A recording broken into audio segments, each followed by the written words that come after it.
Bonjour chers téléspectateurs, fidèles à notre rendez-vous de ce samedi 6 juin 2026, et nous n'aurons pas d'informations de façon particulière aujourd'hui, nous allons directement rentrer dans la thématique.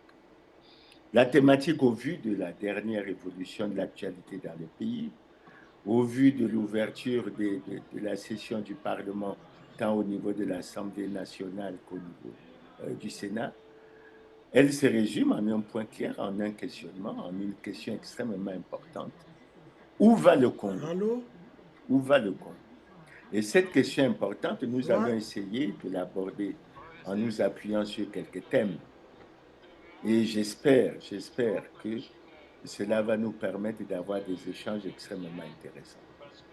Alors, nous avons choisi ce thème parce que vous savez que nous sortons d'une élection présidentielle. Je crois que les uns et les autres ont eu l'occasion d'en avoir une certaine appréciation. On a suivi les résultats qui ont été donnés par la Cour constitutionnelle, qui donnait le président candidat Denis Mais Sassou fais Nguesso l'émission avec lui. avec Cause pas. 94,90%, c'est-à-dire Cause à peu pas. près Fais l'émission avec lui. moins de 6% pour les 6 autres Je ne sais Congolais, pas. puisque le Prépare second une qui le émission avec. suit à 1,40%. Prépare une émission à. Et Oui. Prépare une le taux émission de avec lui. participation aurait été de près de 85%. Et nous avons eu, à l'occasion de l'ouverture des sessions de l'Assemblée du Parlement, l'appréciation qui en a été faite, que ce soit par le vénérable président du Sénat ou Mais tu sais, par me le dis-lui qu'on ne peut pas vice-président changer les horaires. Pimba qui a représenté On ne peut l'honorable pas président de changer l'Assemblée les nationale. horaires. Alors ça nous pose quelques problèmes parce que lorsqu'on suit les Non, discours mais parce que officiels qui sont tenus au niveau de ces les réunions institutions, sont fixées c'est depuis je ne sais comme pas si combien tout allait d'années, très bien, le jour tout a bien marché. et l'heure. D'ailleurs, lorsqu'on suit le vénérable président du Sénat, Parce que tout le il monde, parle du si tu ne peux pas plébiscite, prévenir tout le monde au dernier il moment pour parle dire de qu'on va la changer l'heure. vivacité de la démocratie congolaise, de la bonne santé de la démocratie congolaise, et il appelle le peuple à jouer son rôle, etc. Non, Alors ça nous c'est pose un pas que je certain nombre de sois contre problèmes, ou pas, tout simplement parce surtout que les lorsqu'il gens, s'agit de ce genre, il n'y aura de pas ce grand monde. niveau, à ce niveau, au niveau des Il n'y aura pas institutions, grand monde. parce qu'il faut que l'on Parce sache et que qu'on le dise là-dedans, clairement, parce qu'il faut que nous allions vers le langage de la vérité, le langage de la transparence. je préfère une émission Cette parce que élection s'est l'émission, déroulée c'est, dans comment on appelle, l'irrespect total des ça lois et sera suivi règlements par de la plus de République. personnes, surtout Et s'il va nous avoir avons des été vérités. vraiment très surpris Prépare une de émission. constater que ces aspects n'intéressent pas Il a Internet là-bas, nos non? institutions, particulièrement l'Assemblée et le Sénat, Allô? où il y a des représentants du peuple, et qui connaissent réellement la vérité. Soit. Mais ce qu'on peut au moins dire, c'est que nous sommes pratiquement à plus de 40 ans du pouvoir de Denis Sassou Nguesso. Ouais, moi, tu Nous peux me avons proposer vu n'importe quelle heure. plusieurs Pour projets moi, de c'est bon. société. On OK? a parlé de la nouvelle Pour espérance, on l'émission. a parlé du chemin de l'avenir, on a parlé de la marche Ouais. vers le développement, on a parlé de ensemble nous poursuivons la marche. Maintenant, on parle de l'accélération de la marche vers le développement. Et c'est là qu'il y a fondamentalement cette question qui se pose. Où va le Congo? Après 40 ans de pouvoir du président Denis Sassou Nguesso, il faut le reconnaître, tous les indicateurs sont pratiquement au rouge. Le Congo va mal, très mal. Construit en 1978, le port secondaire de Mosaka se trouve aujourd'hui dans un état déplorable. L'opérer en lambeaux, tous les quais sont dans un état de dégradation avancée, rendant difficile et parfois impossible toutes les manœuvres d'appareillage ou d'accostage, de débarquement ou de déchargement de marchandises. Une situation aggravée par la dernière crue catastrophique que vient de connaître cette localité. Après les inondations dans la ville de Mosaka, au niveau du port, l'eau a tout détruit. Donc le tarmac, les perrins sont vraiment détruits par les inondations. Même son terre-plein, pourtant essentiel pour le stockage de marchandises et de conteneurs à l'ère de la ZLECAf, zone de libre-échange continentale africaine, présente des signes évidents d'affaissement, ce qui compromet la sécurité des opérations portuaires. De plus, les grues de levage installées depuis la construction de ce port sont aujourd'hui en pièces détachées et servent beaucoup plus de vestiges de l'histoire de la belle époque de l'ex-ATC, Agence transcongolaise de communication. Dans le cadre de l'avènement de la ZLECAf, la réhabilitation du port secondaire de Mosaka devient une nécessité impérieuse pour les autorités portuaires. On demande à l'État de venir en secours pour regarder ce qu'il faut faire parce que le port est déjà en danger. On donne un message au niveau de la direction générale du port autonome de Brazzaville et port secondaire pour regarder ce qu'il faut faire demain. Parce que si on veut regarder comme ça, demain matin, le port va se mettre vraiment en état de destruction. À l'ère de la ZLECAf, qui vise à promouvoir le commerce intra-africain en renforçant les infrastructures de port et de logistique, la dégradation du port secondaire de Mosaka risque de devenir un obstacle au lieu d'un facilitateur du commerce régional.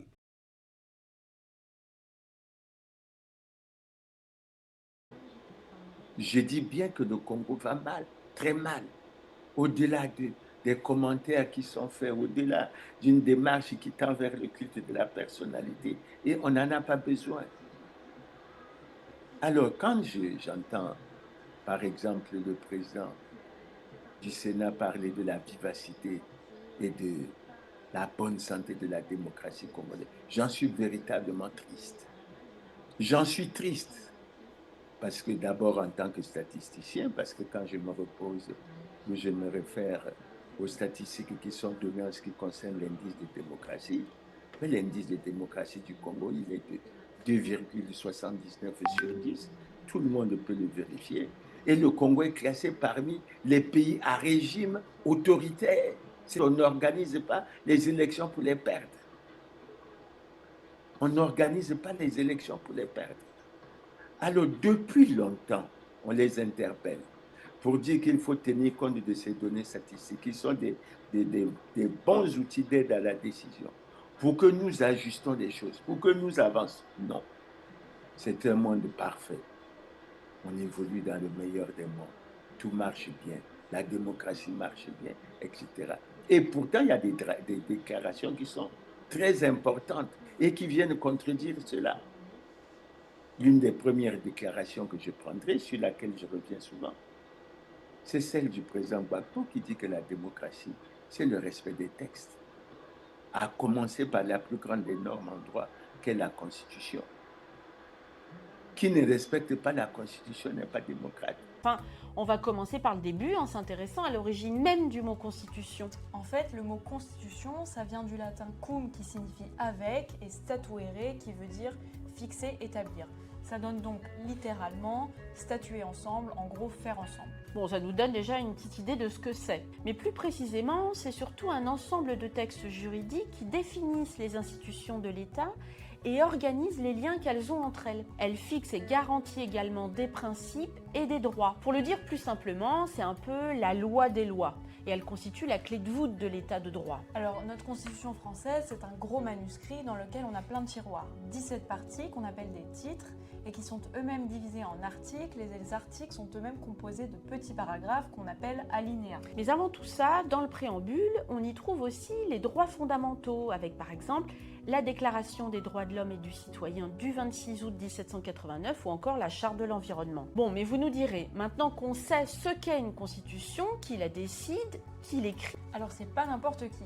La rédaction de la Constitution est réalisée par une assemblée constituante, c'est-à-dire une assemblée élue, créée de toutes pièces, qui a pour seule et unique tâche de rédiger une constitution. Cette assemblée constituante disparaît quand la constitution est écrite, mais elle peut également être écrite par un comité d'experts désigné par l'exécutif dont les travaux sont soumis au peuple par référendum. On vous entend d'ici nous demander mais à quoi ça sert une constitution ? Eh bien, elle remplit deux grandes fonctions. D'abord, elle organise les pouvoirs publics et règle les rapports entre les trois pouvoirs, législatif, exécutif et judiciaire. En démocratie, elle garantit la séparation entre ces trois pouvoirs, c'est-à-dire l'indépendance des uns vis-à-vis des autres. Ça permet d'éviter la concentration de tous les pouvoirs entre les mains d'une seule personne ou d'un seul groupe et d'empêcher les décisions arbitraires, pour qu'aucun des trois pouvoirs ne puisse dominer ou diriger les deux autres. Et cette séparation des pouvoirs, elle date de la philosophie des Lumières au XVIIIe siècle. Ce principe, qui est à la base du système démocratique, il est repris dans la Constitution des États-Unis en 1787 et dans la Déclaration des droits de l'homme et du citoyen de 1789.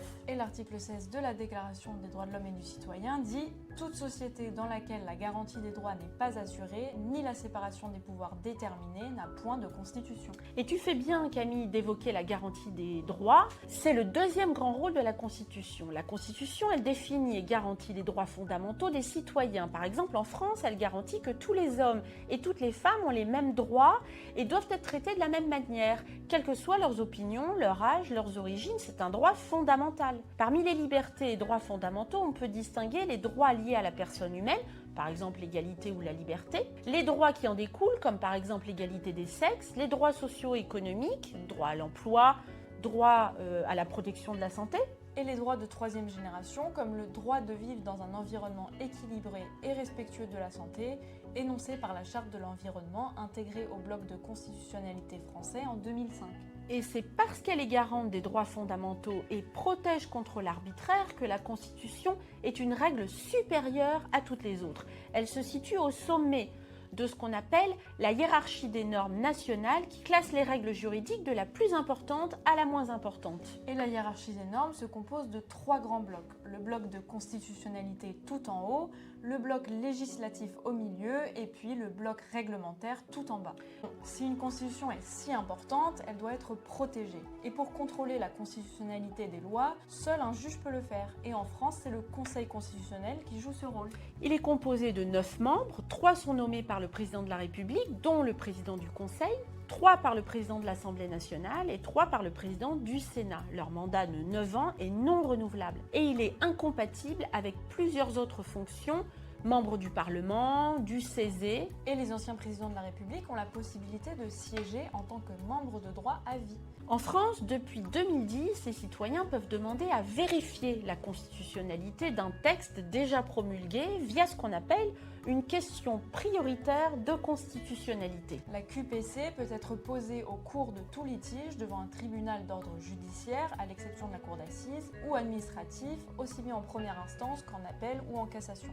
Bon, la Constitution est protégée, d'accord, mais ça n'empêche pas d'être modifiée. Et oui, elle n'est pas gravée dans le marbre, mais sa modification, qu'on appelle révision, se fait selon des règles strictes qui sont définies par l'article 89 de la Constitution. La révision revient soit au président de la République sur proposition du Premier ministre, dans ce cas on parle de projet de révision, soit aux membres du Parlement, et dans ce cas on parle de proposition de révision. Et dans les deux cas, projet ou proposition, le texte de la révision doit être voté en termes identiques par l'Assemblée nationale et par le Sénat. Pour devenir définitive, la révision doit ensuite être obligatoirement approuvée par référendum lorsqu'il s'agit d'une proposition de révision constitutionnelle. Bon, par contre, si elle est lancée par le président de la République, elle peut être approuvée par référendum ou par 3/5 des membres du Parlement réunis en congrès. Mais il existe des cas où la Constitution ne peut être en aucun cas révisée. L'article 89 précise qu'aucune procédure de révision ne peut avoir lieu lorsque le territoire est occupé, comme en 1940 par exemple. Selon ce même article, la forme républicaine du gouvernement ne peut pas faire l'objet d'une révision.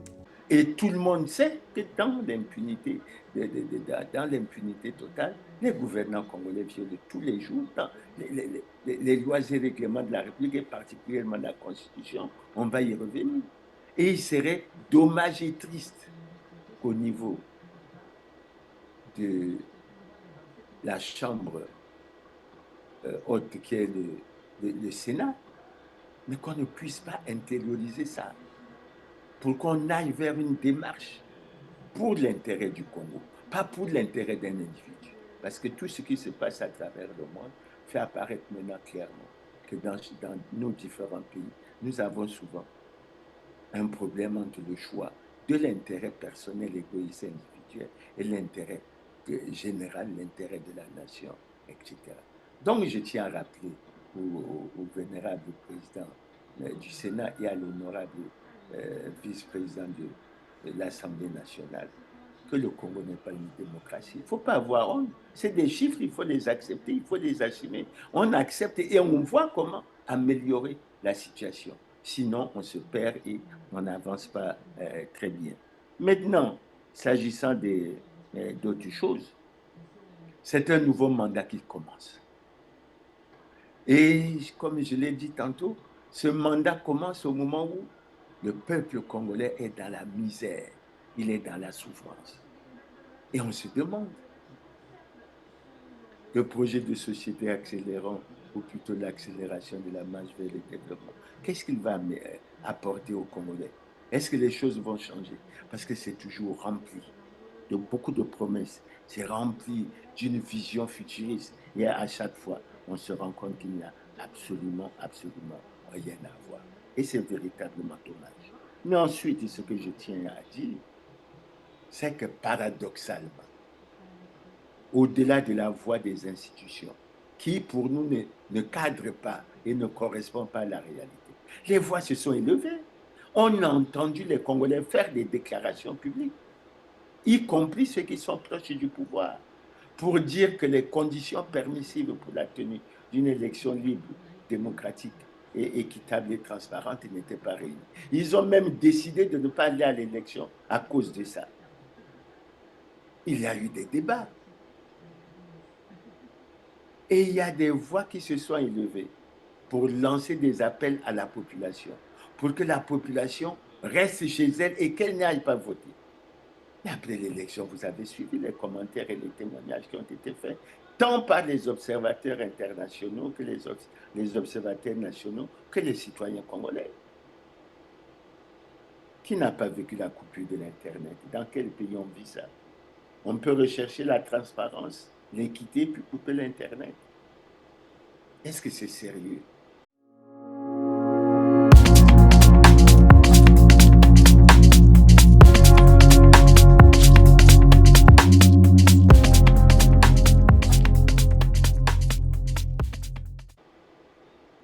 Est-ce que c'est sérieux? Qui n'a pas entendu les témoignages faisant état des transferts de militants, etc. Qui n'a pas entendu parler d'irrégularité? Qui n'a pas entendu parler avec des images, des vidéos qui ont été faites sur le bourrage des urnes? Non, ne faisons pas ça. Privilégions l'intérêt du Congo. Privilégions l'intérêt du Congo. Et à chaque fois que nous serons dans cette vision, à chaque fois, nous plongerons davantage de pays dans une situation difficile, dans laquelle il sera difficile de le relever. Et c'est pour ça que nous avons une préoccupation et que nous nous disons, mais le Congo est fracturé en deux à partir des résultats de cette élection. Il y a nous autres qui pensons que le taux d'abstention a été de 90% et que les Congolais ont choisi de rester chez eux, qu'ils ont bien répondu à l'appel qui leur a été lancé. Et il y a des voix qui sortent des institutions de la République pour dire que tout s'est bien passé, il y a eu plébiscite. Le président sortant, Denis Sassou Nguesso, a été réélu dès le premier tour de l'élection présidentielle du 15 mars 2026 avec 94,82% des suffrages, selon les résultats provisoires annoncés par le ministère de l'Intérieur. Son principal adversaire, Mabio Mavungu Zinga, n'a recueilli qu'environ 1,48% des voix, tandis que les autres candidats ont obtenu des scores marginaux dans un scrutin dominé par le chef de l'État sortant. Le taux de participation a été officiellement établi à 84,65%, bien que plusieurs observations locales fassent état d'une mobilisation plus faible, notamment dans la capitale Brazzaville. Âgé de 82 ans, Denis Sassou Nguesso entame ainsi un 5e mandat consécutif, prolongeant une longévité au pouvoir de plus de 4 décennies, entamée en 1979 et interrompue brièvement dans les années 1990. Le scrutin s'est tenu dans un contexte politique tendu, marqué par le boycott de plusieurs partis d'opposition, l'absence de figures majeures, certains étant en prison ou en exil, ainsi que par une coupure d'Internet le jour du vote suscitant des interrogations sur la transparence du processus. Parce qu'il y a eu beaucoup de gens au niveau du stade de Kintele, etc. Et ça, c'est véritablement dommage. C'est véritablement dommage. Mais il faudrait que l'on y revienne là-dessus. Mais en tout cas, pour nous autres, le taux d'abstention a été de 90%. Ce qui fait que si le président Sassou a eu 94,90%, ben c'est sûr les 10% qui ont voté. Et si on fait un calcul statistique, on peut arriver à ce que ça correspond en termes le nombre de voix et de personnes qui ont voté, au-delà des images qui ont été présentées, le remplissage du SAD et Quintélé. Mais on ne parle pas du moment où il s'est vidé, parce que très rapidement, il s'est vidé et on a compris pourquoi. Parce que les jeunes, devant la misère, la souffrance, etc., accourent pour essayer d'obtenir 2 000, 5 000 francs, c'est tellement pour avancer. Et c'est pour ça que dans cette question, nous tenons à revenir sur un fait, et nous ne cesserons pas de revenir là-dessus. Le premier aspect que nous allons aborder, c'est celui de la conformité à la loi. Et aussi longtemps que ce problème ne sera pas réglé, nous y reviendrons toujours. Et nous tenons à repréciser encore au Congo que le Parti congolais du travail n'est pas en conformité avec la loi. Et que si la loi était respectée par rapport à l'article 28 de la loi électorale, ce parti n'étant pas légalement constitué ne devait pas prendre part aux réunions et aux campagnes électorales. Et si on se réfère à la loi 20-2017 relative aux partis politiques, ce parti devait être suspendu par les ministres chargés de l'administration du territoire qui devaient également procéder à la fermeture provisoire des élections. Mais il faut qu'au niveau de l'Assemblée, au niveau du Sénat, que les députés évoquent ça, que les gouvernements soient interpellés, parce que ça veut dire que les conditions, nous allons y revenir plus tard, les conditions permissibles pour la tenue d'une élection libre, démocratique, transparente et crédible n'étaient pas réunies. Et la question fondamentale, pourquoi le PCT n'a pas été sanctionné? Jusqu'à quand on va pratiquement défier le peuple congolais en prouvant que c'est le droit de la force et non la force du droit? Et le PCT n'est pas le seul parti qui était dans cette situation. Maintenant, si on évoque d'autres cas, mais le président de la République n'est pas en conformité avec la loi. Et j'ai souvent eu à dire que le président de la République est dans une situation difficile, délicate et manifeste d'incompatibilité constitutionnelle. Beaucoup réagissent. Ce n'est pas un manque de respect. Le président Sassou s'est battu, me semble-t-il, pour changer la Constitution. Mais quand on change la Constitution, dans tous les cas, c'est une loi fondamentale. Elle mérite d'être respectée par tout le monde. Pierre Ngolo, bonjour. Bonjour, monsieur. Pourquoi voulez-vous changer la Constitution afin que le président Sassou Nguesso puisse solliciter un 3e mandat l'année prochaine? Je dis le problème n'est pas le problème de Denis Sassou Nguesso. Le problème, c'est le problème de la démocratie congolaise qu'il faut consolider. Et ceci appelle un changement de constitution. Malheureusement, tous ceux qui réagissent ne posent le problème que par rapport à Denis Sassou Nguesso. Mais on le redoute tant, parce qu'il est le meilleur de tous. Mais être meilleur n'est pas une faute.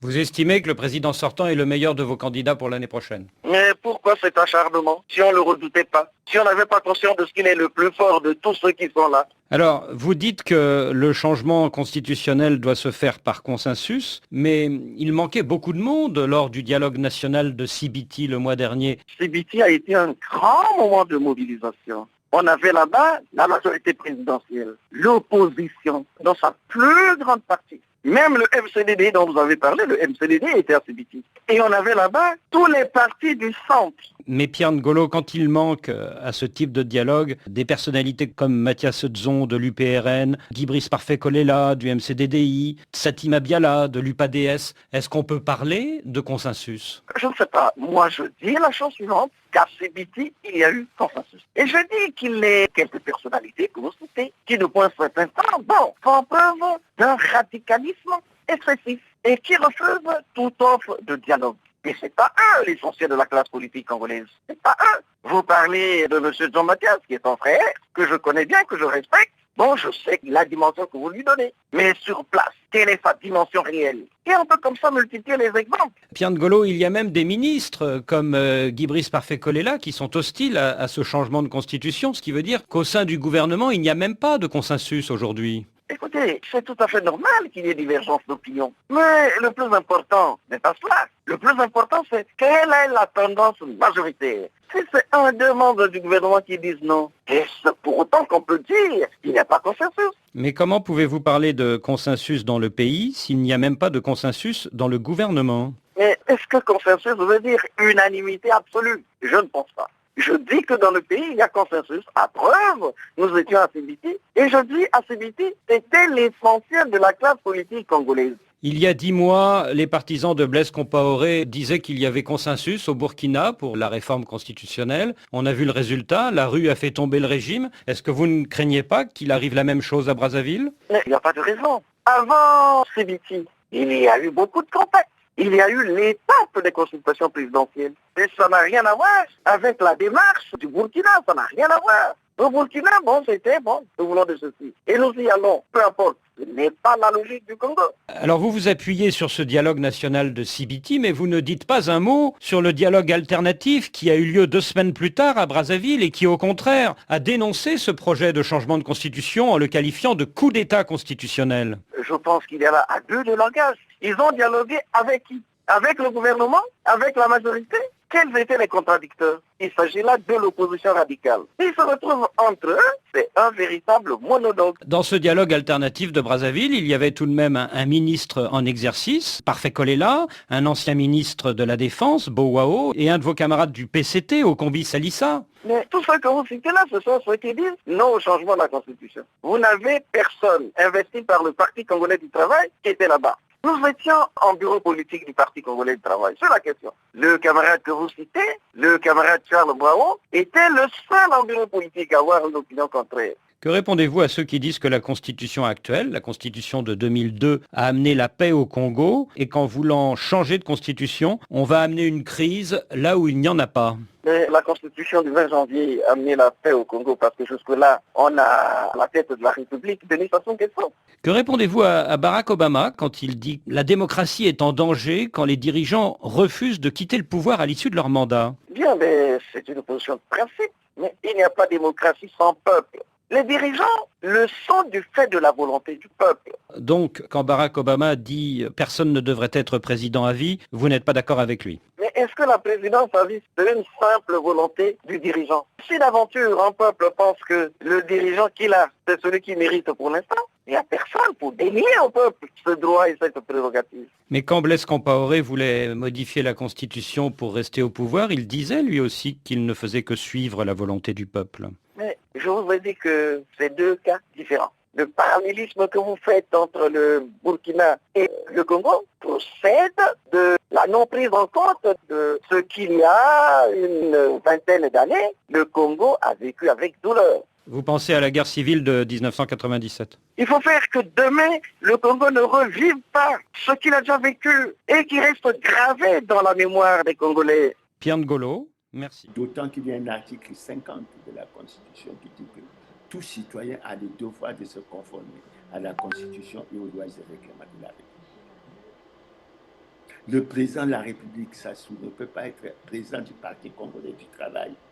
C'est la violation de la ligne 2 de l'article 80 de la Constitution. Et j'ajoute à ça que le 16 avril 2026, au moment où le président Sassou a prêté serment, c'est-à-dire qu'il prenait ses fonctions, il n'a pas daigné déclarer son patrimoine. Violation de l'article 55 de la Constitution du 25 octobre 2015. Et lorsque je prends ces deux exemples, mais si je tombe directement sur le fait que le président Sassou a violé, sinon il a trahi les serments qu'il a fait, qu'il a prêté devant la nation et le peuple, de respecter et de faire respecter la Constitution. Où allons-nous? Le Congo est-il une république bananière? Est-elle une république, un état de droit? Ben, nous donnons la preuve que non. Nous donnons la preuve que non. Et c'est véritablement dommage. C'est véritablement dommage. Alors on continue à expliquer, à dire un certain nombre de choses. Et ce n'est pas du tout sérieux pour le Sénat. Et je rappelle, je crois que c'est ça qui gêne un peu le président du Sénat, c'est qu'au moment du congrès du Parti congolais du travail en 2019, il en était le secrétaire général. Et c'est lui qui a déclaré à haute et intelligible voix que les 2588 congressistes ont décidé unanimement de reconduire le camarade Denis Sassou Nguesso comme président du comité central du Parti congolais du travail, c'est-à-dire président du Parti congolais du travail, en violation, comme je vous ai dit, de l'alinéa 2 de l'article 80, qui dit que le mandat du président de la République est incompatible avec toute responsabilité au sein d'un parti politique. Ça veut dire quoi? Ben, ça veut dire que le président du Sénat, lorsqu'il était en même temps président du Parti congolais du travail, avec les autres membres du Parti congolais du travail, mais ils ont violé la Constitution. Et une loi qu'ils ont votée, la loi 20 2017, a prévu des sanctions. Et ces sanctions ne s'appliquent pas. Alors, on comprend que lorsqu'ils prennent les positions, c'est toujours dans une logique, celle de la conservation du pouvoir, celle de la défense du système, pas celle de la défense de l'intérêt des Congolais pour qu'on puisse aller de l'avant. Et à l'époque, je rappelle qu'en 2020, le citoyen Clément Mirassa a introduit un recours en inconstitutionnalité de l'élection qui avait justement permis l'élection du camarade Denis Sassou Nguesso comme président du comité central du Parti congolais du travail. Figurez-vous que la Cour constitutionnelle s'est déclarée incompétente pour se prononcer sur ce problème. Mais elle a fait quoi? Elle a choisi d'en informer, d'en faire une notification au président de la République, au président du Sénat, au président de l'Assemblée nationale, au premier ministre chef du gouvernement, au ministre de l'Intérieur et de la décentralisation, au ministre chargé de la justice. Donc vous voyez bien que le président de la République et toutes les autres personnalités sont bien informés de ce que le parti du président de la République et le Parti congolais du travail ne sont pas en conformité avec la loi. Mais ils continuent. Ils font croire à l'opinion qu'ils sont en conformité avec la loi. Ils font croire à l'opinion qu'ils sont respectueux des lois et règlements de la loi. Et pourtant, ils ne le sont pas. Quelles preuves encore à apporter pour dire que cette élection s'est déroulée dans l'irrespect total des lois et règlements de la République? Parce que quand on continue le raisonnement, puis on déclare clairement que le président Denis Sassou Nguesso ne peut pas être président du Parti congolais du travail. Et on va même plus loin, que le président du Parti congolais du travail ne peut pas organiser une élection libre, crédible, démocratique, transparente et apaisée. Et quand on entend les voix des responsables des institutions comme le président le président du Sénat ou le président de l'Assemblée, on est préoccupé. Mais maintenant, il faut que les Congolais, et nous le redisons une nouvelle fois, il faut que les Congolais et l'opinion, tant nationale qu'internationale, sachent que les responsables de ces institutions savent que les gouvernants de notre pays, que le président de la République, que le Parti congolais du travail ne sont pas en conformité avec la loi. Mais ils apparaissent toujours en faisant croire qu'ils étaient dans une situation régulière et normale. Et ça, ce n'est pas une bonne chose. Donc, nous tenons à dire, interpeller le président du Sénat, tout comme le président de l'Assemblée, avec les députés et les sénateurs, que cette situation ne devrait pas perdurer. Elle donne d'ailleurs la démonstration que les institutions ne fonctionnent pas bien, qu'elles ne fonctionnent pas pour l'intérêt général du pays, pour l'intérêt supérieur de la nation, mais qu'elles fonctionnent pour la conservation du pouvoir, c'est-à-dire pour une vision égoïste et qui ne permet pas au pays d'aller de l'avant. Et c'est pour ça que nous posons la question. La loi est faite pour qui?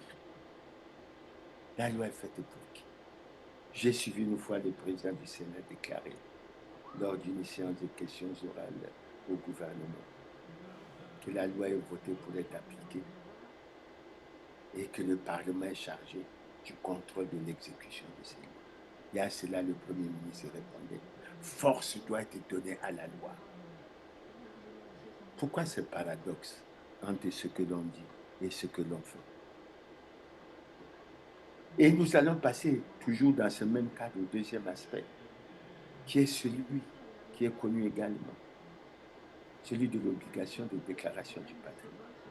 En fait, quand on prend notre constitution, déjà quand on prend la constitution du 15 mars 1992, il y avait l'article 474 de cette constitution qui prévoyait que le président de la République et les membres du gouvernement devaient déclarer leurs biens et leur patrimoine à la Cour des comptes lors de la prise de fonction et à la cessation de celle-ci.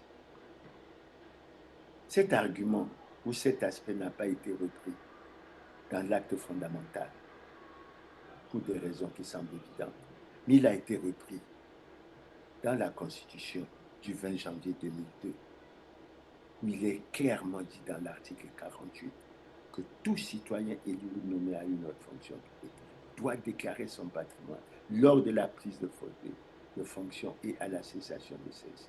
Et dans cette vision de la Constitution du 20 janvier 2002, il est dit clairement que l'inobservation de cette disposition entraîne la déchéance des fonctions conformément à la loi. Si les Congolais étaient respectueux des lois et règlements de la République, évidemment, tout le monde aurait été déchu de ses fonctions, y compris le président de la République. Puisque nous avons déjà eu l'occasion toujours de vous signaler que dès l'entrée en vigueur de la Constitution du 20 janvier 2002, elle a été violée. Et j'en profite pour dire qu'au moment où on procède au changement de Constitution, en 2015, les gouvernants ne sont pas en conformité avec la loi. Donc le changement de Constitution s'est fait en violation à la fois de nos lois et règlements de la République, mais en même temps de l'acte constitutif de l'Union africaine et de la Charte africaine des élections, de la démocratie et de la gouvernance. Alors quand nous arrivons, malgré tout, au changement de constitution en 2015, mais c'est le même esprit est repris dans l'article 55 de la Constitution, qui dit que tout citoyen élu ou nommé à une fonction est tenu de déclarer son patrimoine lors de la prise de fonction et à la cessation de celle-ci. Pourquoi elle ne se fait pas? Elle ne se fait pas pour deux raisons fondamentales, je crois. La première, selon mon analyse, c'est la peur de la transparence. La deuxième, c'est la volonté et la propension à l'enrichissement illicite. Et moi, j'ai pris pour ça, pour avoir un témoignage. J'ai dans mes archives le livre qui a été écrit par le défunt ministre Nchaïbia. Et il suffit de se reporter à la page 93, je vais m'y reporter, pour vous donner le témoignage éloquent fait par un ministre qui a servi pendant cette période. Et qu'est-ce qu'il a dit, le ministre Nchaïbia, par rapport à cette situation? Il dit ceci: en application des dispositions de l'article 48 de la Constitution, j'ai initié un avant-projet de loi obligeant tous les citoyens, élus ou nommés à des hautes fonctions, à déclarer leurs biens à leur prise de fonction et à la cessation de celle-ci.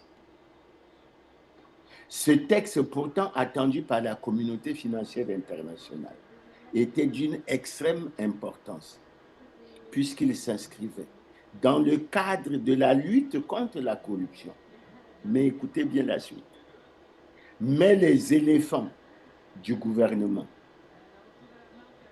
tournant le dos aux principes de transparence et de bonne gouvernance, l'ont plutôt torpillé à telle enseigne qu'il n'a jamais dépassé le cap de l'interministériel. Je reprends.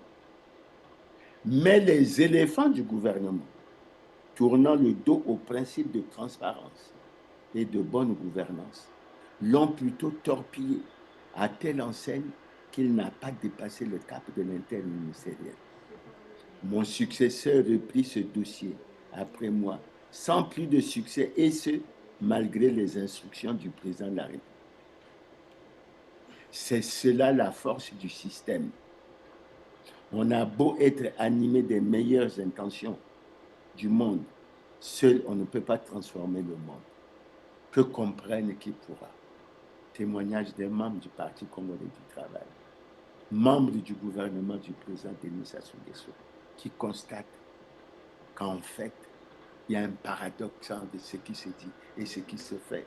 Il y a un langage que les gouvernants tiennent notamment avec le Fonds monétaire et la Banque mondiale. Et il y a un autre langage qu'ils tiennent dans l'application parce qu'il apparaît à travers ces témoignages que les gouvernants n'ont en fait jamais voulu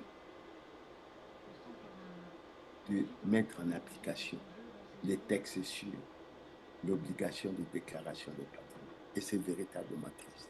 Et c'est ce qui se manifeste jusqu'à présent. Malgré tout, dans la Constitution du 25 octobre 2015, j'ai dit qu'il y avait cet article 55 qui apparaît. Mais dans la pratique, c'est vrai qu'après avoir été nommé, le Premier ministre Anatole Koulibaly a pris sur lui l'engagement. Mais ce qui s'est fait ne s'est pas fait conformément à la loi. De sorte qu'aujourd'hui, nous pouvons affirmer sans la moindre crainte que depuis 2002, aucun gouvernement, aucun acteur politique, aucun responsable administratif n'a daigné déclarer son patrimoine conformément à la loi. Évidemment, comme je l'ai dit tantôt, il y a la propension de l'enrichissement illicite. Et vous savez bien ce que ça veut dire. Vous savez bien ce que ça veut dire. Et je crois que le monde peut continuer de tourner. Le monde peut continuer de tourner. Alors, par rapport à ça, qu'est-ce qu'on a constaté? Le président de la République n'a jamais déclaré son patrimoine depuis 2002. Nous l'avons dit assez régulièrement. Le président de la République n'a jamais déclaré son patrimoine depuis 2002. Mais ce qu'il faut encore noter de façon plus forte, c'est que le 16 avril 2025, lorsque le président de la République prête serment, il n'a pas déclaré son patrimoine. Ça veut dire quoi? Ça veut dire qu'avant la déclaration, avant la prestation de serment, le président de la République n'est pas en conformité avec la loi. Pendant la prestation de serment, le président de la République n'est pas en conformité avec la loi. Après la prestation de serment, il n'est pas en conformité avec la loi. Que voulons-nous? Que cherchons-nous? Pour qui est faite la loi? D'autant que nous constatons qu'au lieu de donner l'exemple, au lieu que les gouvernants servent d'exemplarité, mais le Premier ministre a suivi la même démarche. Il a déposé sa démission. Pas de déclaration de patrimoine. Il a été reconduit. Pas de déclaration de patrimoine. Les membres de son gouvernement font les passations de services. Pas de déclaration de patrimoine. Ce qui veut dire en fait aujourd'hui, tous nos gouvernants ne sont pas en conformité avec la loi. Et quand on parle des partis membres du gouvernement, d'Anatole Koulibaly, je ne sais pas si je me trompe, mais il y a le PCT, il y a l'UPADES, il y a le Rassemblement citoyen, il y a le Club 2002 Pur, il y a le RDPS, il y a le MAR, il y a l'APC, je ne sais pas si j'en oublie. Tous ces partis ne sont pas en conformité avec la loi. Et ce sont ces partis qui ont été reconnus par le ministre dans l'arrêté 1726, le BARC, MIT BARCAP du 30 juin 2025. Vous voyez bien.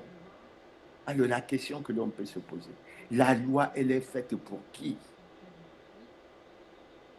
Et là, vous avez l'exemple, le Premier ministre, le Président de la République, le Premier ministre, les membres du gouvernement. Ils ne sont pas en conformité avec la loi. Ils ne sont pas respectueux de la Constitution. Et ils violent notamment l'article 50 de la Constitution qui dit que tous les citoyens congolais sont et ont le devoir de se conformer à la Constitution. Et après, vous allez voir demain, je ne sais pas si le nouveau ministre de l'Intérieur et de la décentralisation suivra le même chemin que le ministre Raymond Zéphiré Boudou. On va vous sortir des textes comme quoi on reconnaît tel parti. Et quand je parle des partis reconnus, c'est le PCT, le PADES, etc. Alors qu'ils ne sont pas en conformité avec la loi.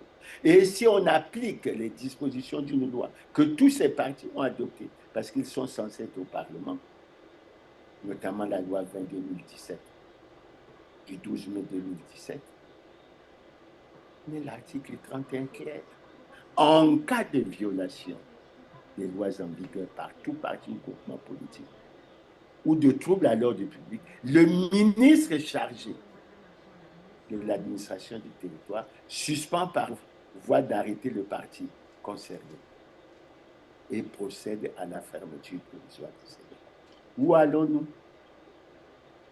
D'autant que le président s'assoit déclaré dans son message sur l'état de la nation en 2023 que nos difficultés de l'heure ne doivent pas nous amener à emprunter le chemin hasardeux et dangereux de l'anticonstitutionnalité. Et pourtant, les gouvernants nous entraînent dans la voie de l'anticonstitutionnalité. Le président Sini Sassou Nguesso nous entraîne dans la voie de l'anticonstitutionnalité. Où va le Congo si les dirigeants ne sont pas respectueux de la loi fondamentale? Où allons-nous?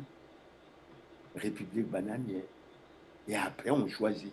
Maintenant, vous allez, j'interpelle les Congolais, ils vont entendre d'ici quelque peu, ils vont lire certainement les dispositions pour dire les législatives se sont déroulées en juillet 2022 et ça doit se faire 5 ans après. Ça, c'est une disposition qu'ils vont chercher à l'appliquer.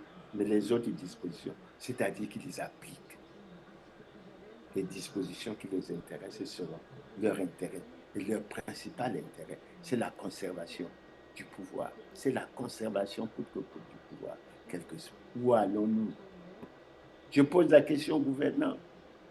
Je pose surtout la question au Premier ministre Anatole Kolino-Makosso qui a déclaré une fois que force doit être donnée à la loi. Mais quand il s'est retrouvé à Ouando pour la clôture de la concertation politique de Ouando, il a lancé un appel à ceux qu'il jugeait ne pas être conformes, parce qu'il estimait que lui, il était conforme. Il appelait ceux-là à se conformer à la loi. Maintenant, il faut exhorter le président de la République, le Premier ministre, les partis que nous avons cités, à tout mettre en œuvre pour être conformes à la loi. Parce que, il est dit, et ils le disent assez souvent, la loi est dure, mais c'est la loi. Elle doit s'appliquer à tous dans toute sa rigueur. Nul n'est au-dessus de la loi. Le président de la République n'est pas au-dessus de la loi. Et malheureusement, dans notre Constitution, dans notre cas, nous constatons la faiblesse des institutions qui devaient assurer un certain contrôle et qui devaient nous permettre d'avancer. Ça, c'est le deuxième aspect. Nous nous sommes posé la question ensuite, où va le Congo? Lorsque nous abordons le troisième aspect de notre émission. Le troisième aspect, c'est quoi? Le Congo traverse depuis plus de 10 ans une grave crise multidimensionnelle qui a plongé le Congo dans la ruine et dans la catastrophe. Les Congolais dans la misère et dans la souffrance. Demandez, posez la question à n'importe quel Congolais. Il vous dira qu'il n'a jamais autant souffert et qu'il ne comprend pas ce qui se passe, surtout lorsqu'on regarde. Mais cette crise multidimensionnelle, assez souvent on en parle, mais je vais insister sur quelques aspects. Elle est politique, avec surtout la volonté des gouvernants de vouloir demeurer coûte que coûte au pouvoir, avec le fait que nous avons constaté que le Congo est une dictature et que dans une dictature, on n'organise pas les élections pour les perdre. Avec le fait de la non-conformité à la loi des principaux gouvernants, des partis qui se disent les grands, etc. Ils ne sont pas conformes à la loi. Et ils ne veulent pas que les autres puissent figurer sur cette liste, quand bien même ils sont dans la situation qui les y autorise. Où allons-nous? Où allons-nous? Alors, quand on continue toujours avec cet aspect de crise politique, nous pouvons parler également d'un aspect qui est très important. Le manque de réconciliation des Congolais entre eux. On est incapable d'organiser un dialogue pour réconcilier les Congolais. La véritable réconciliation qu'il y a eu, au-delà des dialogues qu'il y a eu, forums, etc., la véritable réconciliation, on a cru l'obtenir au sortir de la conférence nationale souveraine. Malheureusement, le chemin a été jonché de beaucoup d'épines et de beaucoup d'obstacles. Mais il faut qu'on sache qu'il y a beaucoup de frustration, qu'il y a beaucoup de rancœur. Mais on ne peut régler ce problème de réconciliation qu'à travers un dialogue. Il faut que les Congolais se parlent entre eux. Est-ce qu'il est normal que nous soyons silencieux devant le problème des disparus du Beach, après ce qui a été dit au procès en 2005? Est-ce qu'il est normal que nous soyons silencieux sur la situation du pôle? Est-ce qu'il y a eu une réconciliation?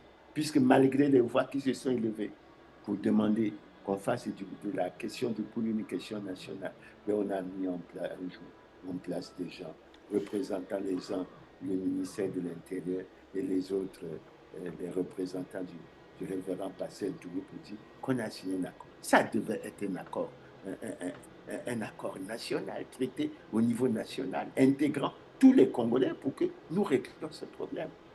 Et la preuve, nous avons eu en janvier 2026, les mêmes événements se sont reproduits à Mindouli, etc. Et actuellement, j'ai lu sur les réseaux sociaux, je ne sais pas si c'est fondé ou si ce n'est pas fondé, mais on dit que Mindouli est entouré par les éléments de la DGSP, je ne sais pas si c'est vrai, pour quelle cause, mais il faut que les Congolais en soient informés. Et il faut qu'on avance. Il faut qu'on avance. On note même au plan politique le refus de ce pouvoir d'organiser un dialogue inclusif, alors que la Constitution a institué à travers les articles 227 et 228 un Conseil national de dialogue, organe de réconciliation, d'apaisement et de recherche de consensus entre les forces vives de la nation sur tous les grands problèmes politiques d'intérêt national. La réconciliation nationale n'est-elle pas un problème politique d'intérêt national? La grave crise multidimensionnelle à laquelle les gouvernants n'arrivent pas à trouver des solutions, ce n'est pas un grand problème politique d'intérêt national? La gouvernance électorale pour permettre aux Congolais de choisir les dirigeants qu'ils veulent, ce n'est pas un grand problème d'intérêt national? Non, ce n'est pas ça qui les intéresse. Ce n'est pas ça qui les intéresse. Maintenant, il y a un autre aspect très important. C'est vrai que je ne peux pas les citer tous, mais prioritairement. Et vous avez, les Congolais ont suivi le message du nouveau ministre de l'Intérieur et de la décentralisation lors de la passation de service. Vous avez déjà entendu parler des problèmes du passeport, mais vous avez également aussi entendu parler de l'insécurité. C'est lui-même qui a parlé du grand banditisme qui se vit dans le pays, tant dans les zones rurales que dans les grandes villes, etc. Donc nous avons un certain nombre de problèmes et nous ne devrions pas nous en cacher. Au contraire, nous devions être gênés assez souvent de parler de paix alors que le tableau qui est peint est celui-là et c'est véritablement dommage. Maintenant, au-delà de ça, dans cette crise, un autre aspect extrêmement important, c'est l'aspect économique et financier qui se caractérise par quoi? Mais des taux de croissance faibles. Je crois que vous avez écouté les discours de certains leaders africains qui souhaitent que les pays africains se hissent à des niveaux de croissance et se tiennent autour de 10%. La croissance du Congo de Congo. Et même quand on dit qu'il y a croissance, qui en profite? Y a-t-il mauvaise ou répartition équitable de la richesse nationale? Qui ne sait pas qu'il y a une petite minorité qui s'approprie l'essentiel de la richesse nationale et qui fait plonger la majorité des Congolais dans la misère et dans la souffrance? Il y a des aspects qui sont vieux comme le monde. Quand j'étais encore en service, j'ai fait partie de l'équipe qui a travaillé pour le plan quinquennal 1982-1986, dont le principal objectif était la mise en place d'un puissant secteur productif hors pétrole. Où en sommes-nous? On n'a toujours pas réalisé la diversification de l'économie. De quoi ne parlerait-on pas?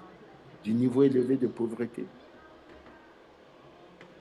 de la hausse de la baisse inquiétante du pouvoir d'achat, avec son corollaire des difficultés au niveau du panier de la ménagère,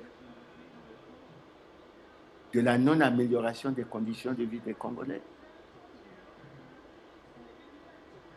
de l'existence de nombreux scandaleux crimes économiques et financiers, de la protection par les gouvernants des responsables des scandaleux crimes économiques et financiers, du chômage endémique des jeunes, de l'état des routes. Quand on prend le plan économique et financier, et sur le plan financier, je ne vais pas faire beaucoup de commentaires, mais il était pratiquement cessation de paiement.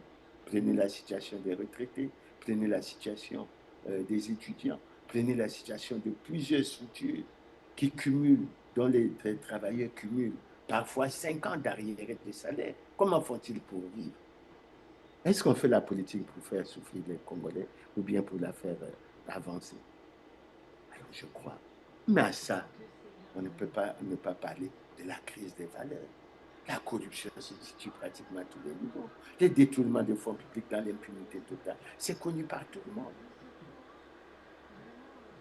Ces Congolais qui possèdent des fortunes incroyables et énormes dans les paradis fiscaux, c'est connu dans l'impunité totale.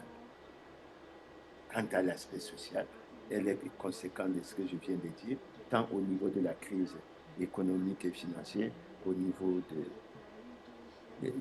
social. C'est pour ça que les Congolais, ils sont dans la misère, ils sont dans la souffrance.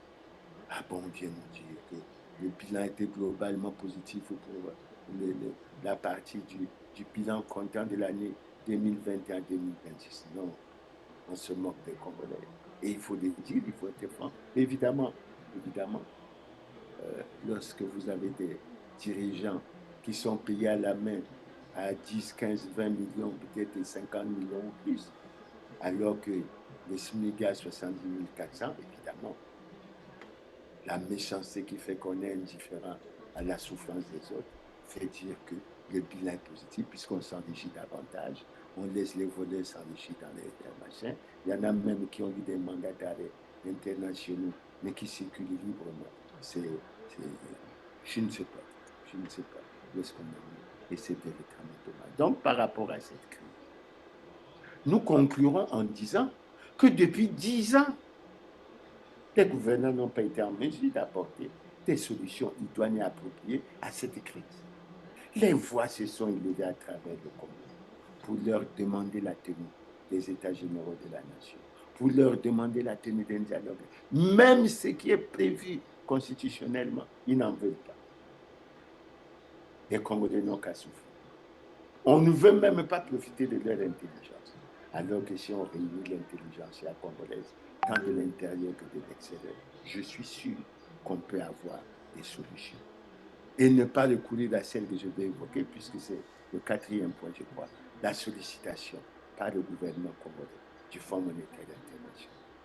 Je suis très heureux que cette sollicitation s'est faite au moment où, au plan africain, il y a un débat sur la question de la dette. Et dans ce débat, il y a des positions qui sont prises contre les démarches pour la restructuration de la dette, contre le recours au Fonds monétaire international. Et la question est même assez souvent posée. Est-ce que le Fonds monétaire développera les pays comme nous? Moi, je dis non. Je dis non. Et je rappelle au gouvernement que dans ces pays, nous avons connu des passes, programme d'ajustement structurel. On a connu le programme d'ajustement structurel en France. Où en sommes-nous? Est-ce qu'on peut en faire un bilan? Mais il faut être honnête. La communauté financière internationale, si je peux me permettre d'avoir cette appréciation, a fait un gros cadeau au Congo en donnant au Congo le statut de pays pauvre très endetté. Mais pour beaucoup d'analystes, le Congo n'est pas un pays pauvre. Beaucoup pensent d'ailleurs que le Congo devrait être rangé dans ce que l'on appelle les PRTMG. Ça veut dire quoi? Pays riches, très mal gérés.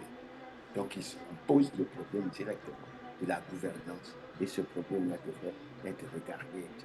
Maintenant, quand je dis que la communauté internationale a fait un cadeau, beaucoup de choses se sont dites là-dessus, mais je ne vais pas entrer dans ces détails. Le Congo a obtenu le statut de pays de pauvre très endetté, après le commentaire que j'ai fait. Il a suivi l'initiative pays pauvre très endetté. Il a atteint le point de décision. Il a atteint le point d'achèvement de l'initiative en 2010. Et il a vu sa dette être fortement réduite. Et cette réduction ouvrait des belles perspectives de développement pour ce pays. Et je crois que nous avons un certain nombre de chiffres que je vais essayer de retrouver tout à l'heure quand on va parler de la dette. Mais je peux déjà vous dire que la dette avait été réduite en 2010 à 1565 milliards. de francs CFA, ce qui représentait 25,7% du produit intérieur brut. La marge, la norme communautaire étant de 70%. Mais très rapidement, mais nous reviendrons quand nous allons parler de la dette. Ça a flambé. C'est arrivé à des niveaux extrêmement exorbitants. Et je crois savoir qu'en février 2026, notre dette a dépassé le cap des 9 000 milliards de francs CFA. 9 000 milliards de francs CFA. Ça veut dire qu'après la réduction dont nous avons pu avoir le bénéfice et ce qu'on en a fait, ben on n'a pas profité. Et la question que beaucoup de Congolais se posent toujours, mais comment on a connu ce niveau élevé de dette alors que nos budgets dégageaient des excédents budgétaires? Question qui va tout de suite amener la question suivante. Mais pourquoi ne parle-t-on pas des 14 000 milliards de ces excédents budgétaires qui étaient censés être logés à la Banque centrale et pour lesquels personne ne pouvait toucher le moindre franc sans loi de finances rectificative? Et on en vient. Alors c'est pour ça que lorsqu'on sollicite l'appui du Fonds monétaire pour un programme, que vise-t-on? Et quand je dis que vise-t-on, je rappelle aux Congolais que lorsqu'en 2017, les gouvernants actuels ont reconnu qu'en 2014, le pays était rentré en crise, la seule explication qu'ils donnaient, c'était la baisse des prix drastiques du pétrole. C'est vrai, il y avait baisse, mais ce n'était pas la seule principale raison. La principale raison, en ce qui concerne notre pays, c'est la mauvaise gouvernance. C'est la mauvaise gouvernance. Et quand ils ont découvert que nous étions en crise, qu'est-ce qu'ils ont fait? Ils ont annoncé qu'ils allaient procéder à un ajustement interne pour sortir le pays de la crise. Mais après, ils se sont rendus compte qu'ils ne pouvaient pas procéder à cet ajustement interne. Pourquoi? Mais c'est le manque de volonté et de courage et l'incapacité de se remettre en cause. Parce que pour amorcer un tel ajustement, mais il faut s'attaquer à soi-même. Parce que qui s'est enrichi dans ce pays? C'est les gens du système. C'est les dignitaires du PCT, c'est les gouvernants, c'est les membres du clan, c'est les membres de la famille. Et aujourd'hui, on a toutes les informations. Aujourd'hui, on a toutes les informations. Suivez les actualités à travers le monde. Vous allez découvrir. Alors, qu'est-ce qu'ils ont fait quand ils se sont rendus compte qu'ils ne pouvaient pas se suicider entre eux-mêmes? Alors, qu'est-ce qu'ils ont fait? Ben, ils ont voulu mener des démarches au niveau du Fonds monétaire. Et rapidement, ils ont été coincés. Pourquoi? Mais parce qu'on a découvert qu'ils avaient une partie de la dette cachée. Le Fonds monétaire a découvert et révélé que le Congo avait caché une partie importante. Mais dans le cas du Congo, contrairement aux autres pays, où des responsabilités ont pu être établies et des procédures de justice se sont attendues, au Congo, c'est le silence complet. Il y a eu dette cachée. Il y a eu ce niveau élevé de dette, mais aucune responsabilité n'a jamais été établie. Et pourtant, lorsqu'on regarde un certain nombre de projets, notamment ceux de la municipalisation accélérée, ceux des grands travaux, etc., ben les gens exigent et demandent la réalisation des audits. Parce que de toute évidence, il y a eu surfacturation. L'un des exemples frappants que je prends assez souvent, bon, je peux prendre celui de là où je vis, en partant de la commune du rond-point des 10 maisons jusqu'à l'aéroport, près de 2 km 800, et cette route a coûté plus de 3 milliards de francs le kilomètre. Et on peut prendre un autre exemple. Quand vous prenez le coût estimatif de l'université Denis Sassou Nguesso, 241 milliards, et que vous voyez la deuxième université sénégalaise qui a été construite avec un coût de près de 65 milliards, de toute évidence. Mais on dit, on accuse personne, faisons les audits pour qu'on s'en rende. Non. Non, on ne veut pas faire tout ça. Alors donc, je disais qu'on est parti au Fonds monétaire, mais avec beaucoup de difficultés. En 2019, avec le Premier ministre Clément Mamba, nous avons pu obtenir un programme avec le Fonds monétaire. On n'a pas pu l'exécuter. Pourquoi? Mais parce que nous n'avons pas respecté nos engagements.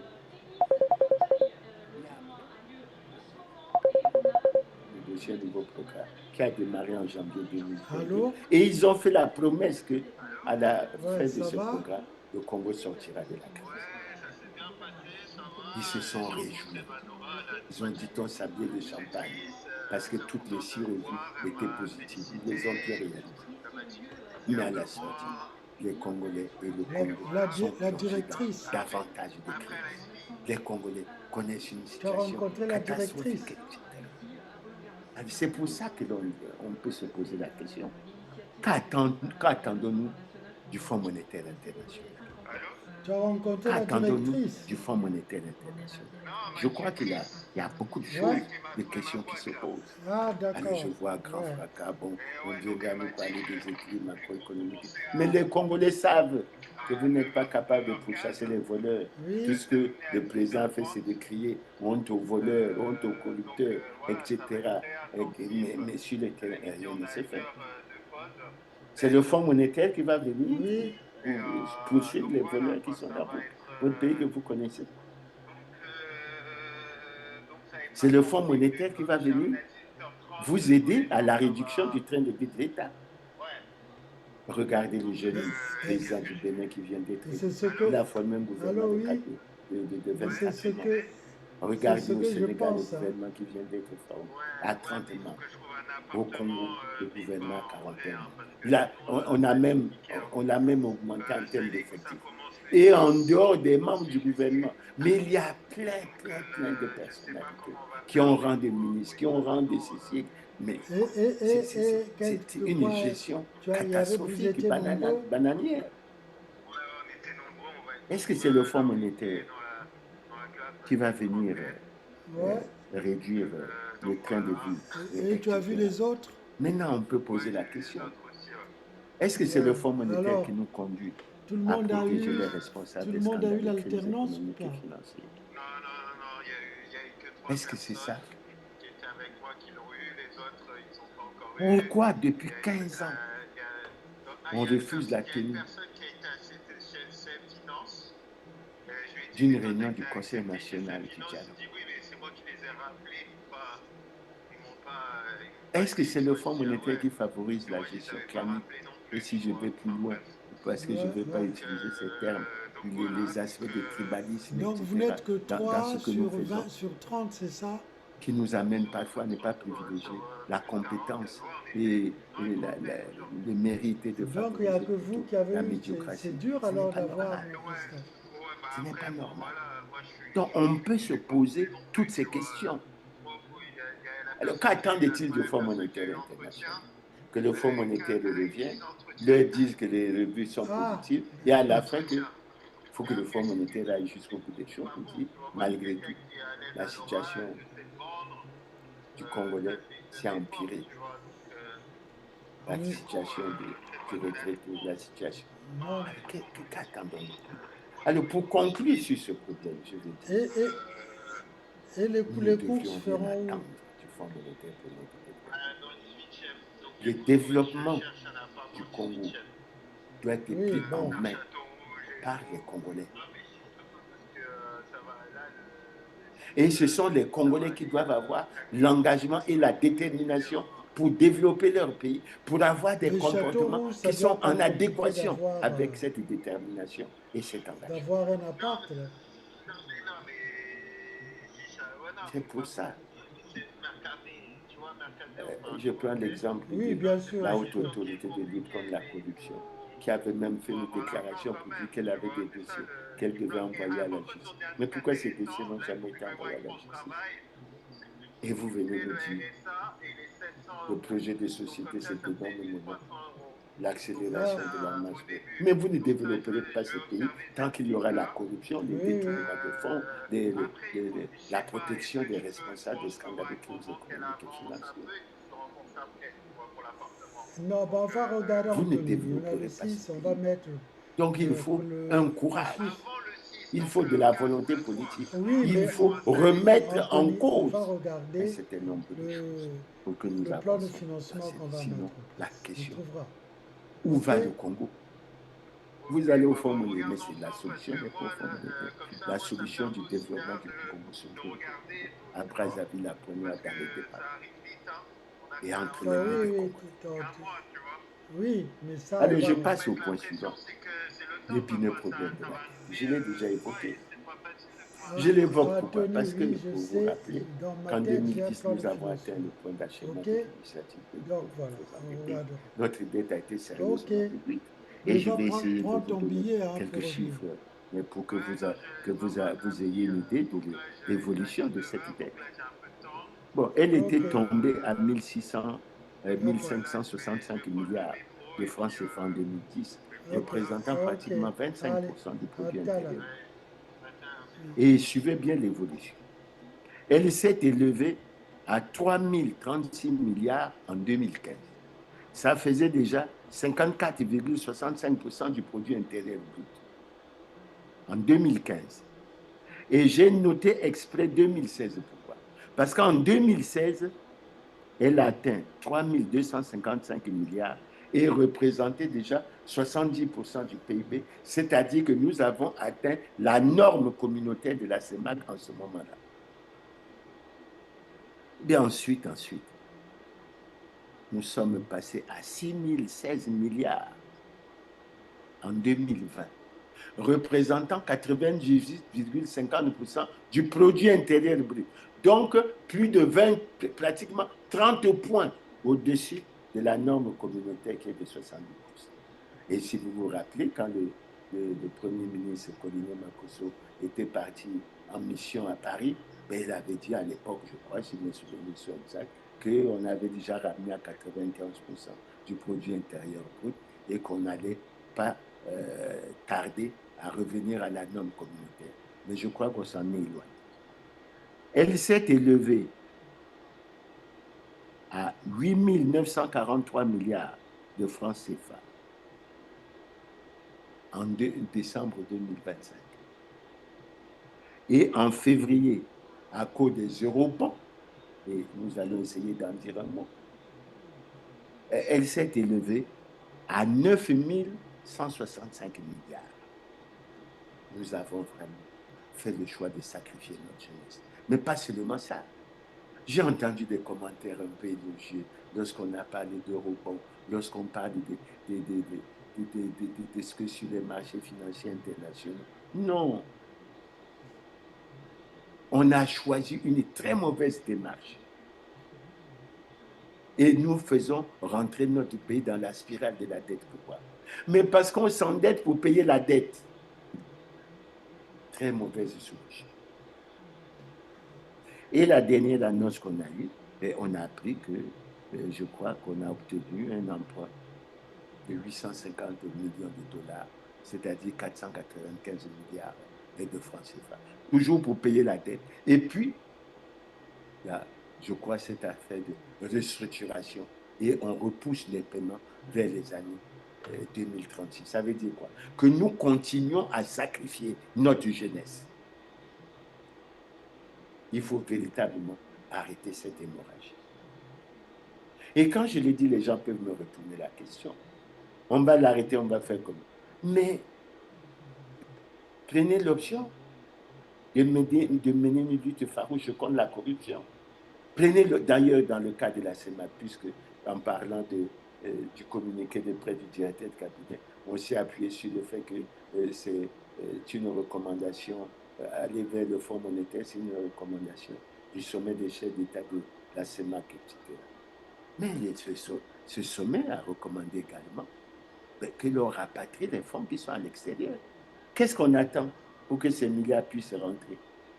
L'argent qui se trouve dans les paradis fiscaux. On entend parler de l'argent à Dubaï, de l'argent en Chine. Mais c'est le moment. Parce que vous allez vous endetter à des taux de l'ordre de 9,5%. C'est véritablement suicidaire. Et ça sert à quoi? Mais ça ne sert pas à des projets productifs. C'est improductif. Cet argent sert du temps à payer les salaires, à rembourser la dette, à faire. Mais comment vous allez faire? C'est une orientation économique et financière de laquelle nous devons sortir très rapidement. Et moi, quand je me tourne vers les gouvernants, je me dis, Mais il y a eu des mandats d'arrêt internationaux pour des gens qui auraient du temps détourné, parfois d'après les rumeurs, et sinon des informations délivrées sur les réseaux sociaux, des sommes de l'ordre de 3 000 milliards. Mais pour que nous arrêtons l'hémorragie, il faut que nous agissons pour augmenter nos recettes. Et moi, je ne partage pas la vision qui apparaît dans le projet de société, l'accélération de la marche vers le développement, qui consiste à dire qu'il faut que nous privatisons, que nous... Non, moi, je ne suis pas pour ça. Je suis pour que des audits sérieux soient faits, que l'on arrête l'hémorragie, que l'on mette en garde, qu'on donne les moyens aux organes de contrôle. Et j'ai suivi le discours lors de la passation du service du général Essongo, qui est maintenant ministre du contrôle d'État, chargé de la lutte contre les antivaleurs. Allez, je vous prends un exemple, puisque on cherche les pistes pour faire augmenter nos recettes. Mais appliquons la loi sur l'obligation de déclaration de patrimoine. L'article 12 de cet article, de cette loi est clair. En cas de non-déclaration de patrimoine, des sanctions sont prévues. Et les responsables de la non-déclaration peuvent perdre jusqu'à un quart de leur patrimoine. Allons-y, ce n'est pas les niches qui manquent. À l'époque, le directeur général des douanes avait fait des réflexions en ce qui concernait le problème des exonérations financières. Mais allons-y. Réduisons-les de façon drastique. Privilégions l'intérêt supérieur de la nation pour que nous allions de l'avant. Ne continuons pas à sacrifier notre jeunesse. Et moi, je fais partie de ceux qui se sont élevés lorsqu'il y a eu ce débat sur les terres avec le Rwanda. Et nous avons toujours réclamé que ces accords soient annulés. Parce que notre conviction était que, après qu'on ait introduit le pays, qu'on ait fait enfoncer le pays dans le problème de la dette, lors d'un niveau auquel on pensait, c'était pratiquement d'aller vers la vente de nos terres. J'espère que ça ne se fait pas, mais il faut que les Congolais soient vigilants pour qu'on n'y arrive pas. Donc vous avez cette dette, et les Congolais doivent se rendre compte que la dette atteint un niveau qui devient un obstacle extrêmement important et dangereux pour le développement des pays. Et il faut que les Congolais en prennent sérieusement conscience. Maintenant, le point suivant sur lequel je vais essayer de me pencher, je vais essayer de dire quelques mots sur les découpages administratifs, territorial et électoral, parce que j'ai été interpellé sur beaucoup de points. Et je tiens à dire que, pour ce qui me concerne, le découpage qui a été fait en décembre 2025 est injuste, il est partisan, il est inique. On ne devrait pas le soutenir. J'ai déjà dit, par exemple, en ce qui concerne 3 départements, notamment le département de la Bwenza, qui a 363 000 habitants, le département du Niari, qui a, je crois, autour de 334 000 habitants, et les départements de la Lekwana, qui a, quand on voit les départements comme Djoué-les-Filets, qui ont 97 000 habitants, les Plateaux 102 000 habitants, les Niari, qui ont autour de 97 000 habitants, la Cuvette Ouest autour de 119 000 habitants, c'est injuste. Je dis, et c'est injuste. Et ce découpage doit être reconsidéré. Puisqu'il a des incidences sur la vie du parti, en ce qui concerne, par exemple, le nombre de sénateurs, etc. Surtout que j'ai réalisé dans la démarche, quand je fais ces réflexions, que curieusement, et il faut que nous fassions attention à ce problème, la population des départements de la partie nord du pays est devenue supérieure à la population des départements de la partie sud. Et quand on regarde maintenant la configuration, vous avez dans la partie sud 7 départements et dans la partie nord septentrionale 7 départements et dans la partie sud 6 départements. Pour ceux qui ont la vision ancienne que l'on doit combattre, de la vision du pays en nord-sud, il faut dépasser ces caps. Mais il faut faire que le Niari ait au moins 2 départements, que la Bwenza ait au moins 2 départements, au-delà des considérations nord-sud, etc., de ce que chaque département aura 6 députés. On va voir si c'est le nord, mais les gens ne voteront pas tous, toujours parce qu'ils sont du nord. Non, les Congolais doivent aller voter par rapport à l'intérêt du pays et aller de l'avant. Maintenant, quand je prends les autres aspects, les districts, je suis clair là-dessus. Mvouti a 19 000 habitants. Olombo a 26 000 habitants. Et Pena a 32 000 habitants. Aujourd'hui, il y a plus de 10 districts qui ont plus de 40 000 habitants. Si je prends par exemple la partie septentrionale, Makwa par exemple 40 000 habitants, Makoti Poko je crois doit avoir près de 42 000 habitants. Et on peut regarder comme ça. Il n'y a plus de raison. Par rapport à l'enclavement, entre Mvouti et Makoti Poko, quel est le district le plus enclavé? Par rapport à l'enclavement, entre Olombo et Betou, quel est le district le plus enclavé?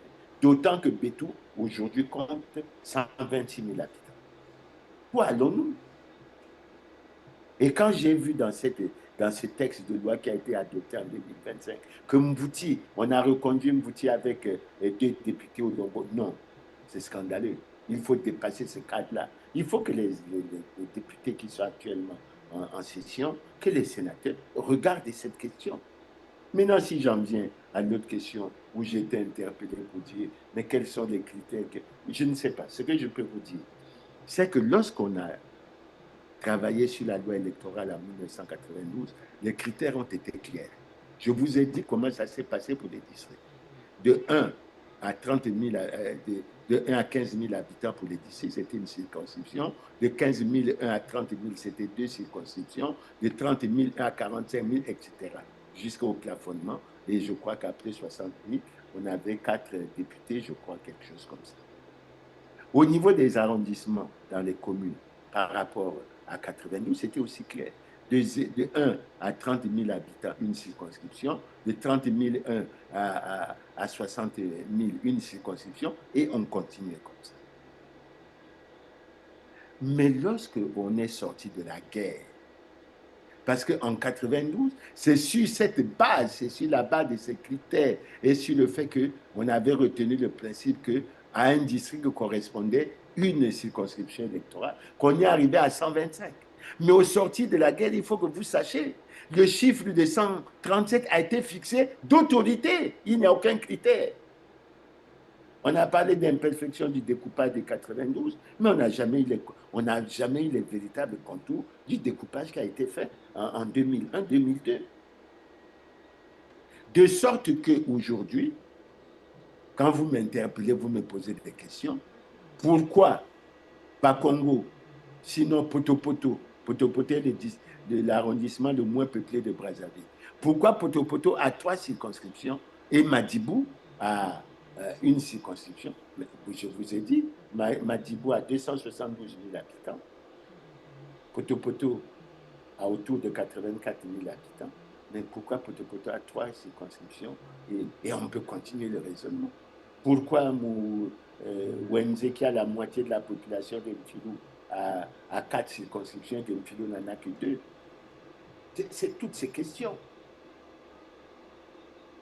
Pourquoi Mongale, qui a moins de la moitié de la population de Mfilou, a 3 circonscriptions, Mfilou n'en a que 2?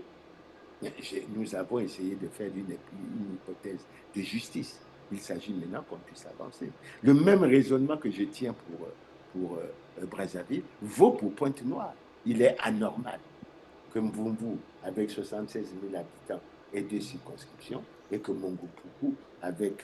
Mongopuku, si je regarde maintenant, avec 297 000 habitants, c'est-à-dire près de 300 000 habitants, n'est qu'une circonscription, 76 000 et 300 000, écoutez, c'est 4 fois. Comment on explique ça?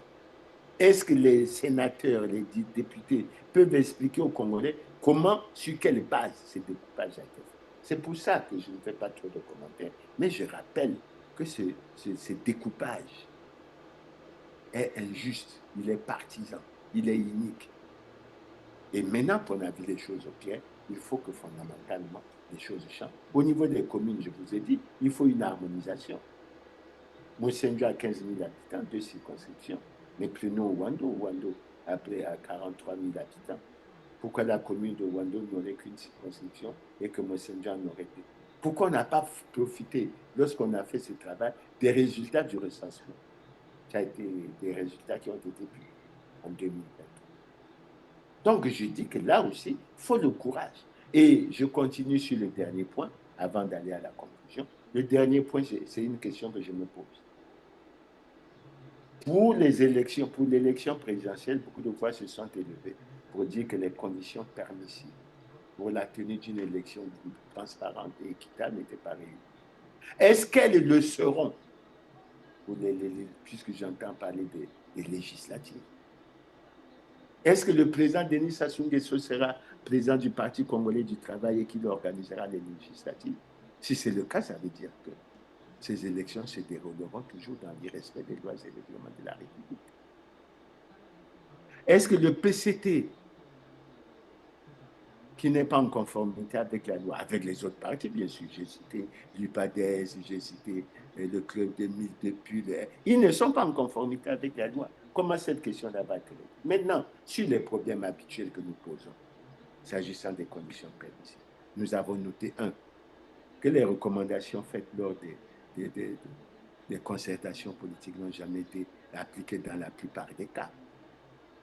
Et quand je suis mon frère et ami Dominique Bassila, il consacre beaucoup plus son temps, je crois que c'est la commission ad hoc chargée du suivi des recommandations du dialogue de CBT. Je suppose qu'on continue à les suivre et c'est dommage que depuis 2015, en 11 ans, on continue à les suivre. Mais quand je suis son discours assez souvent, il accorde une attention particulière à la création d'une vice-présidence. Mais ce n'est pas ça l'important. Les problèmes importants, ce sont ceux que nous venons de poser. Que la structure du frère Bassela se préoccupe de la question importante du découpage territorial et électoral. C'est extrêmement important. Mais il y a d'autres aspects qui concernent les conditions permissives pour la tenue d'une élection démocratique, transparente, crédible et apaisée. Mais il y a ce gros problème de la mise en place d'une commission électorale véritablement indépendante. Et je rappelle aux uns et aux autres que Clément Mirassa fait partie, en tant que président du PSDC, des partis qui ont signé le mémorandum à l'élection présidentielle de 1997, adressé au président Denis Sassou Nguesso, au président Pascal Lissouba. Et dans ce mémorandum, nous avons bien défini les thèmes de référence de ce que c'est qu'une commission électorale indépendante. Et je me rappelle à l'époque, lorsque le Premier ministre David Charles Gagnon avait osé déclarer que son gouvernement préparerait les élections, les FDI dans lesquels se trouvait le PCT ont fait une déclaration forte pour dire qu'un démocrate sincère n'a pas peur d'une commission électorale véritable.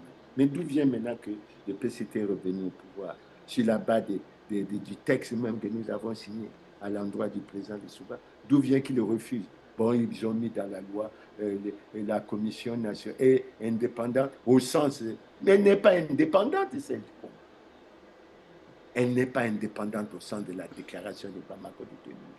Elle n'est pas indépendante au sens de la charte africaine, de la démocratie, des élections, de la gouvernance. Elle n'est pas indépendante sur la base des standards internationaux. Mais allons-y, pourquoi vous avez peur? Ah, vous continuez parce que c'est le président de la République et le président du Parti congolais du travail. Le Parti congolais du travail a la maîtrise de tout. Les préfets qui ne devraient plus s'ingérer des questions électorales sont en plein dedans. Et votre victoire est assurée puisque vous avez le contrôle du processus du début à la fin. La preuve, on a vu en 2026, vous avez coupé l'Internet, mais vos proprement militants ont déclaré que dans les sièges des QG du PCT, il y avait l'Internet. Quelle injustice! Ce n'est pas du tout sérieux. C'est de la tricherie. Et ce n'est pas du tout normal. Maintenant, au-delà de ça, vous avez le problème de la maîtrise du corps électoral, de l'établissement des listes électorales fiables.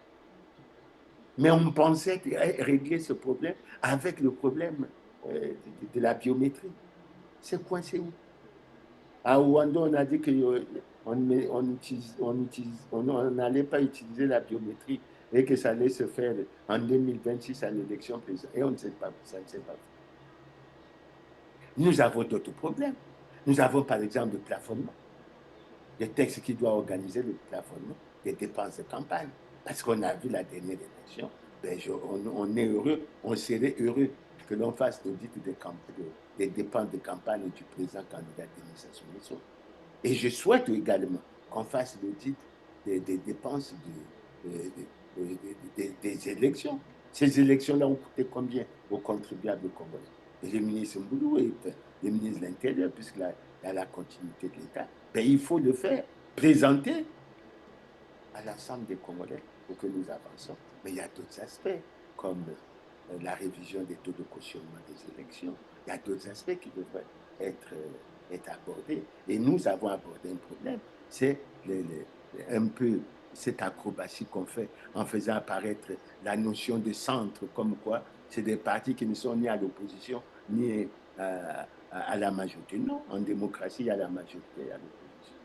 Et nous constatons d'ailleurs que ces partis qui se disent qu'ils ne sont ni à la majorité ni à l'opposition, mais soutiennent le président candidat, etc., mais qu'ils acceptent qu'ils sont à la majorité présidentielle, puisqu'on a vu des documents où on a parlé des partis, des partis qui sont partenaires de la majorité présidentielle. Mais en fait, ils sont à la majorité présidentielle, qu'ils s'assument. Pourquoi ça fausse le jeu? Après, lorsqu'on prend la loi électorale, vice-président, le centre, mais le centre, où ils soutiennent le pouvoir, donc ils viennent renforcer. Mais c'est déloyal, ce n'est pas du tout sérieux.